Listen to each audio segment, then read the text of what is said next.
incoming President Trump is talking about a 25% tariff when it comes to Canadian exports. That is pretty freaking huge.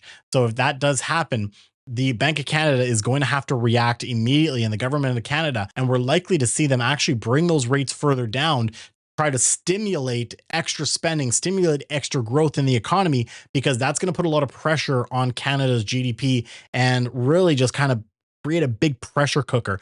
So that could cause rates to come down. It could cause things to be a little tougher here in Canada for a while. But of course, if they bring rates down, well, that eventual impact will be that buyers might start getting stimulated and they might start going into the market. The other major thing is, when the fuck are we going to have an election? There's been a lot of talk right now. Obviously, we are heading into an election sometime this year. The real impact is going to be when.